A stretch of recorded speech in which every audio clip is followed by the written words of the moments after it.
नमस्ते बच्चों, कैसे हो सब? सब ठीक ठाक। पाठ 5 प्रारंभ कर दिया था। मेघदूत प्यूसम पाठ परिचय इसका पूरा हो गया है। आज इसका हिंदी अनुवाद देखते हैं।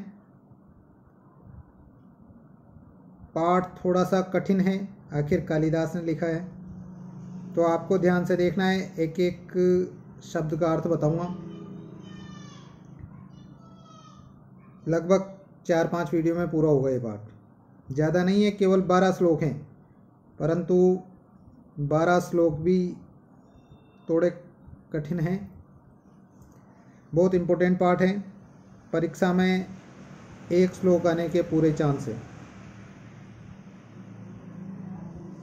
सबसे पहला श्लोक, कश्चित। कश्चित यानी कोई। कांता विरह गुरुणा। कांता विरह गुरुणा यानी पत्नी के बड़े वियोग से। सबके अर्थ नहीं लिख रहा हूँ। पत्नी के बड़े वियोग से स्व अधिकारात अपने कार्य में, प्रमत्त लापरवाही से।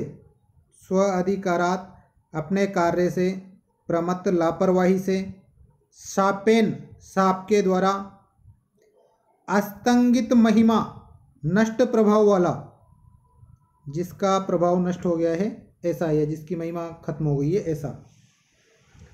वर्ष भोग्यण 1 वर्ष तक भोगने योग्य, भर्तुः स्वामी का,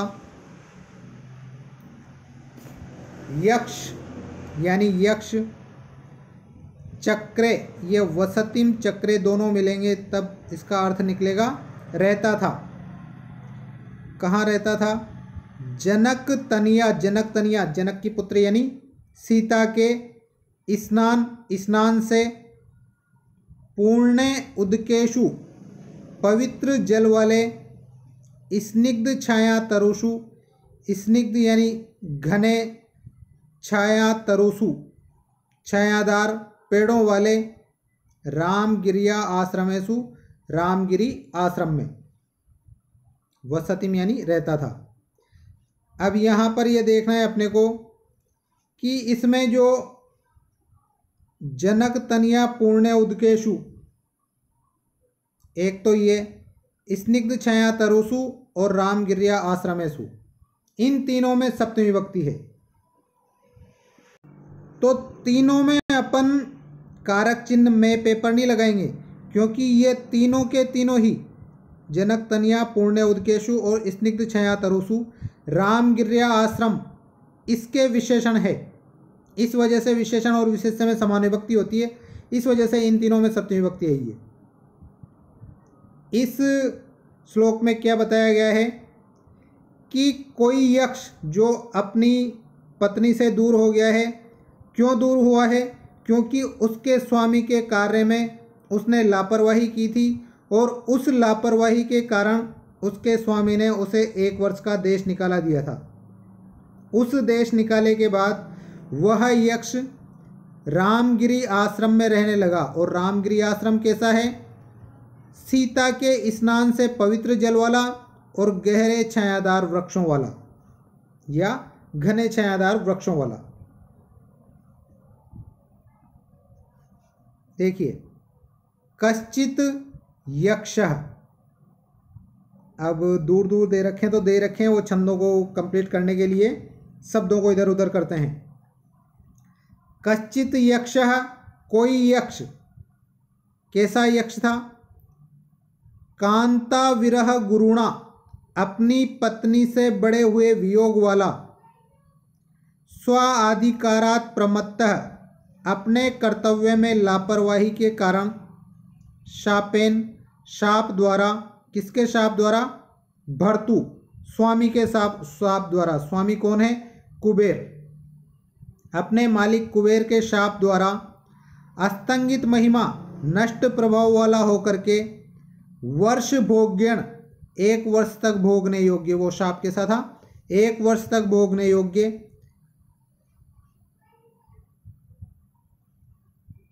ऐसा शाप प्राप्त करके वह यक्ष जनक तनिया स्नान पूर्णे उदकेशु, जनक तनिया यानी सीता के द्वारा स्नान यानी नहाने से, पूर्णे पवित्र, उदकेशु जल वाले, तथा स्निग्ध छाया तरुषु घने छायादार वृक्षों वाले, रामगिरिया आश्रमेशु, रामगिरी आश्रम में सप्तमी विभक्ति, वसतिम चक्रे रहता था। तो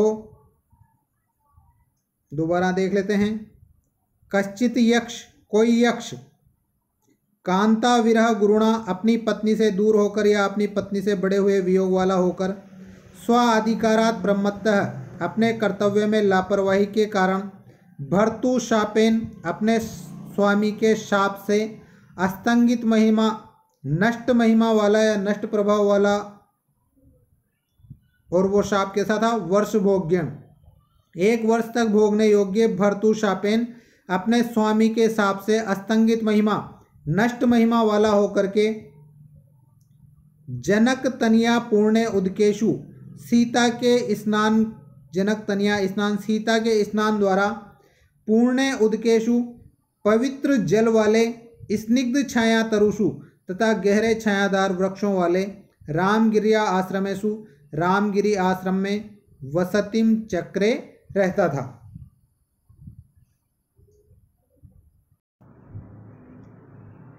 इसमें प्रश्न देखते हैं क्या क्या बन सकते हैं। सबसे पहले तो ये देखिए, ये कश्चित और यक्ष,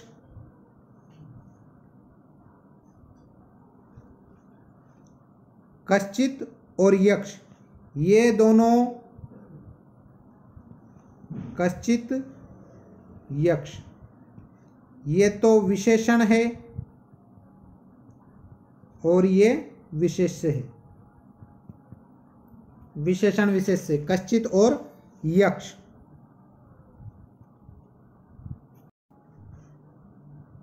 कांता विरह, पत्नी का वियोग, कांतायाः विरह, कौन सा समास, षष्ठी तत्पुरुष समास।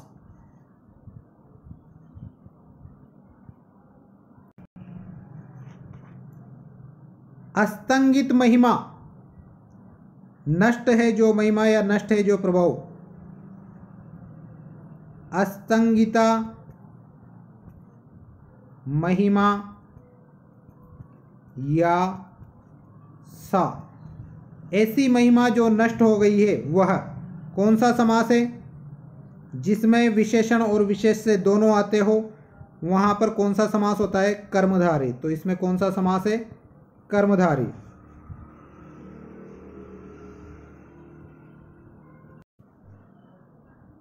जनक तनिया, जनक तनिया में कौन सा समास है, जनकस्य तनया, जनक की पुत्री, की आ गया मतलब विभक्ति आ गई है, षष्ठी तत्पुरुष।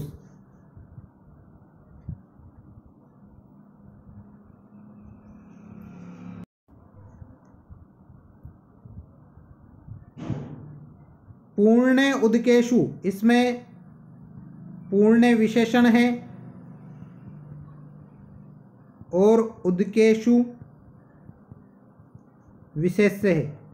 मतलब जल की क्या विशेषता है कि वह पवित्र है। इसी तरह से स्निग्ध छाया यानी गहरी छाया, तो इसमें स्निग्ध ये तो विशेषण है और छाया ये विशेष्य है। और विशेषण विशेष्य जहाँ पर मिल रहा हो वहाँ पर कौन सा समास होता है, वहाँ पर होता है कर्मधारय समास। तो इन दोनों शब्दों में भी कौन सा समास है, कर्मधारय। संधि देखते हैं, देखो डिटेल से पढ़ा रहा हूँ क्योंकि पार्ट इंपॉर्टेंट है। स्वाधिकारात, स्व प्लस अधिकारात, स्व प्लस अधिकारात दीर्घ संधि। सापेनास्तंगित, अस्तंगमित, तो शापेन प्लस अस्तंगमित। कौन सी संधि? वही दीर्घ संधि। पूर्णोदकेषु, पूर्णे प्लस उदकेषु। ऊ का ओ हो रहा है, अ और ऊ मिलकर, मतलब गुण संधि।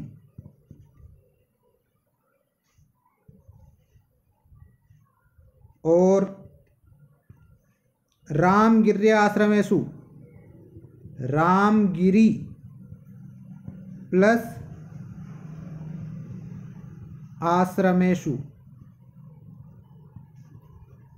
ई की जगह पर यह हो गया, मतलब यण संधि। प्रश्न देखते हैं, यक्ष कहाँ रहता था? रामगिरी आश्रम में रहता था। यक्ष को कितने साल का शाप मिला था? 1 साल का। किसने दिया था? उसके भर्तु यानी स्वामी ने।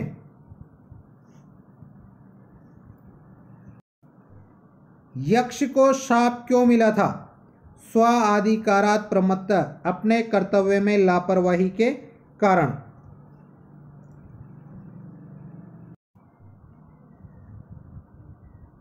वसतिम चक्रे, इस वसतिम चक्रे का कर्ता कौन है? यक्ष। वसतिम चक्रे का कर्ता रहता था, कौन रहता था? यक्ष। तो वसतिम चक्रे का कर्ता कौन है? यक्ष। प्रश्न आएंगे इस तरह के कि इसमें क्रिया क्या है, इस क्रिया का कर्ता कौन है, या इस कर्ता की क्रिया कौन है, इस तरह के प्रश्न आते हैं। तो यहाँ पर समझ लेना इन सब बातों को। ठीक है, ये पहला श्लोक पूरा। दूसरा देखते हैं, धूम ज्योति सलिल मरुताम सन्निपात क्व मेघ। धूम यानी धुआं, ज्योति यानी बिजली या प्रकाश, सलिल यानी जल, मरुताम यानी हवा, और ताम यानी का, षष्ठी विभक्ति है। तो धुएं, बिजली, जल और हवा का सन्निपातः, सन्निपातः यानी समूह, क्व यानी कहाँ, मेघ यानी मेघ। पहली लाइन में ये कह रहा है कि धुएं, ज्योति, जल और हवा का समूह, मेघ तो कहाँ। और दूसरी बात है संदेश अर्थः, संदेश का अर्थ, संदेश का अर्थ, क्व यानी कहाँ, पटु करने, जो चतुर व्यक्ति द्वारा प्राणी भी प्रापणिया, अन्य प्राणियों को प्राप्त करने योग्य है। और संदेश का अर्थ कहाँ, जो चतुर व्यक्ति द्वारा ही दूसरे व्यक्तियों तक पहुँचाया जाता है। आपने कभी कहीं पर संवादिया किताब पढ़, संवादिया कहानी पढ़ी होगी, कहीं ना कहीं आई होगी। तो संवादिया कहानी में बताया गया है कि जो संवाद ले जाने वाला होता है या जो संदेश ले जाने वाला होता है, उस व्यक्ति को वैसी की वैसी, मतलब जैसे एक्सप्रेशन सुनाने वाले ने दिए हैं वैसे के वैसे ही एक्सप्रेशन, उन्हीं भावों के साथ संदेश पहुंचाना होता है, ताकि वो का वही अर्थ सामने वाला समझे। अब केवल जैसे मैंने किसी को संदेश दिया कि तू उससे पूछ के आ कि कहाँ जा रहे हो। अगर कोई चतुर व्यक्ति इस संदेश को नहीं ले गया और उसने उससे जाके कह दिया कहाँ जा रहा है, हो गया ना अर्थ का अनर्थ। तो संदेश अर्थ, संदेश का अर्थ क्व कहाँ, जो पटु करने, चतुर व्यक्ति के द्वारा प्राणी भी प्रापणिया, प्राणियों को प्राप्त करने योग्य है। क्या है प्राणियों को प्राप्त करने योग्य? संदेश का अर्थ। परंतु इति, इस प्रकार की बात, औत्सुक्याद, उत्सुकता के कारण, अपरिगणयन, यहाँ पर अपरिगणयन है, इस द में अ मिला हुआ है, अपरिगणयन नहीं गिनता हुआ, गुह्यकः, गुह्यक मतलब यक्ष, इम्पोर्टेंट है, शब्दार्थ में आ सकता है। गुह्यक यानी यक्ष ने तम उस बादल से ययाचे याचना की, परंतु उत्सुकता के कारण इस बात को नहीं गिनता हुआ कि भाई ये बादल कैसा है या ये संदेश भी ले जाएगा कि नहीं ले जाएगा। इस बात को नहीं गिनते हुए उस यक्ष ने बादल से याचना की। ही निश्चित रूप से या वास्तव में कामार्ता, काम पीड़ित या प्रेम पीड़ित व्यक्ति प्रकृति कृपणा स्वभाव से ही लालची हो जाते हैं। कृपण का मतलब होता है कंजूस, यहाँ पर लालची, लालची का मतलब उन्हें केवल अपना काम करवाना है। स्वभाव से ही कृपण हो जाते हैं। किसके प्रति? चेतना अचेतनेषु, सजीव और निर्जीवों में, कि वो सजीव और निर्जीवों में अंतर भी नहीं करते हैं, वह स्वभाव से ही इतने लालची हो जाते हैं। कौन? काम पीड़ित व्यक्ति। क्या हो रहा है यहाँ पर कि जो वह यक्ष रामगिरी आश्रम में रहता था, वो आषाढ़ के महीने में पहले दिन एक जल भरे बादल को देखता है और उस बादल से जाकर के अपना जो संदेश है वो बताना चाहता है कि भाई ये संदेश तुम मेरी पत्नी को जाकर के बता देना। उसके बाद ये श्लोक आया है अगला। ये श्लोक 5वें नंबर पर है पूर्व मेघ में और ये पहले नंबर पर है, तो इसके बीच में मतलब अब 3 श्लोक छूट गए। उन 3 श्लोकों में ये बात थी कि उसने ये सोचा अपने मन में कि मैं इस बादल से जाकर कहता हूँ कि मेरा संदेश मेरी पत्नी तक पहुँचा देना।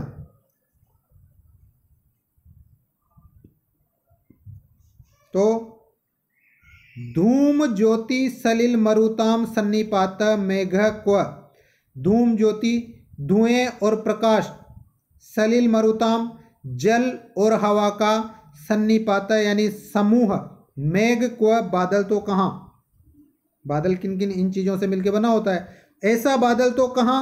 और दूसरी बात, क्व पटु करणे, और चतुर व्यक्ति के द्वारा प्राणी भी प्रापणीय, प्राणियों को प्राप्त होने योग्य, संदेश अर्थ क्व, संदेश का अर्थ कहाँ। दोनों बातों का कोई मेल ही नहीं है। तो चतुर व्यक्ति द्वारा प्राणियों को प्राप्त होने योग्य संदेश का अर्थ कहाँ। इति, इस बात को उत्सुकता के कारण अपरिगणयन नहीं गिनता हुआ गुह्यकः, उस यक्ष ने तम उस बादल से ययाचे याचना की। उसने ये नहीं देखा कि भाई ये बादल है, निर्जीव है, मेरा संदेश ले जाएगा कि नहीं ले जाएगा, फिर भी उसने उस यक्ष से याचना की। ही निश्चित रूप से कामार्ता, जो काम पीड़ित व्यक्ति होते हैं या जो प्रेम पीड़ित व्यक्ति होते हैं, वह प्रकृति कृपणा स्वभाव से ही लालची हो जाते हैं और चेतना अचेतनेषु, और सजीव तथा निर्जीव का विचार भी नहीं करते हैं या सजीव और निर्जीव में अंतर भी नहीं करते हैं। ठीक है, दोबारा देख लेना है, इसको रिवाइंड करके समझ में आ जाएगा। अब इसमें देखते हैं प्रश्न कौन कौन से बन सकते हैं। सबसे पहले तो देखो, धूम ज्योति सलिल मरुताम, यहाँ पर 4 चीजें हैं। धूमः च, ज्योति च, सलिलम च और मरुतम च, और च से सारे शब्द जुड़ रहे हैं और सभी शब्द प्रमुख है। इसका मतलब यहाँ पर है द्वंद्व समास, जिसमें दोनों पद प्रमुख होते हैं या सभी पद प्रमुख होते हैं और च से जुड़े होते हैं। वहाँ पर कौन सा समास होता है? द्वंद्व समास। अगर ये दोनों भी आ जाए तब भी द्वंद्व है, ये दोनों आ जाए तब भी द्वंद्व है, ये दोनों आ जाए तब भी द्वंद्व है, या ये चारों आ जाए तब भी द्वंद्व है।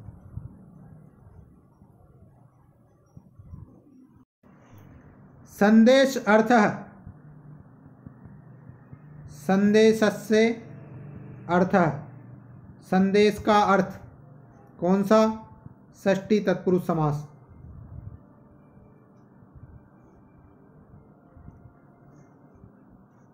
प्रापणिया, प्र प्लस आप प्लस अनियर, ये प्रत्यय है।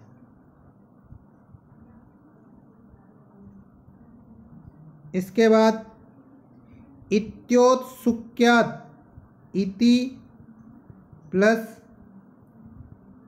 औत्सुक्यात्, इति प्लस औत्सुक्यात्, ई की जगह पर यह हो रहा है, मतलब यण संधि। और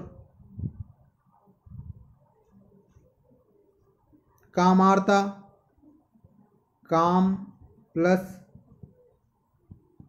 आर्ता, दीर्घ संधि।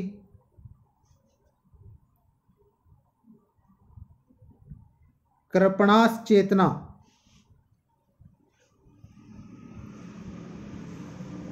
कृपणाः प्लस चेतन प्लस चेतना प्लस अचेतनेषु। यहाँ पर अ का अवग्रह हो गया, मतलब यहाँ तो है पूर्व रूप संधि जो मैंने आपको पढ़ाई है, और यहाँ पर विसर्ग का स हो गया, इसका मतलब है सत्व विसर्ग संधि।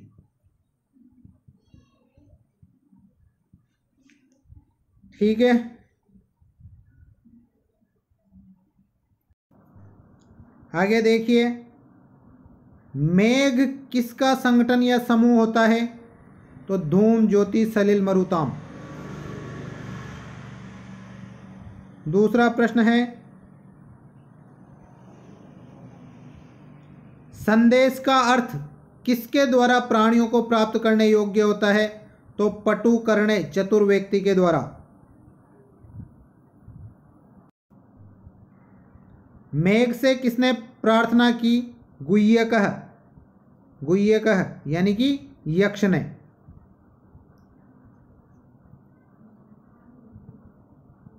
ययाचे, इसका कर्ता कौन है? तो इसका कर्ता भी यक्ष है। और कामार्थ यानी काम पीड़ित व्यक्ति कैसा होता है? स्वभाव से ही चेतन और अचेतन का विचार नहीं करने वाला होता है।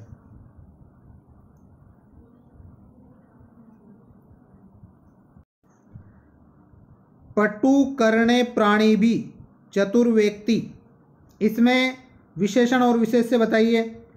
तो पटु करणे यानी चतुर, ये तो विशेषण है, और प्राणी भी यानी व्यक्ति या व्यक्तियों बहुत सारे, ये विशेष से है।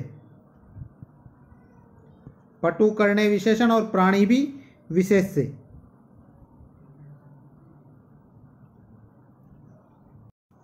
अगला प्रश्न,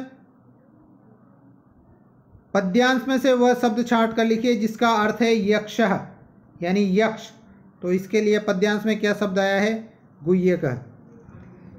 ठीक है, 2 श्लोक पूरे हुए हैं, लेकिन आपको ध्यान से पढ़ना है, पाठ इम्पोर्टेंट है। बार बार कह रहा हूँ कि पाठ इम्पोर्टेंट है, इस वजह से एक एक शब्द का मीनिंग और पूरे अर्थ याद हो जाने चाहिए। धन्यवाद।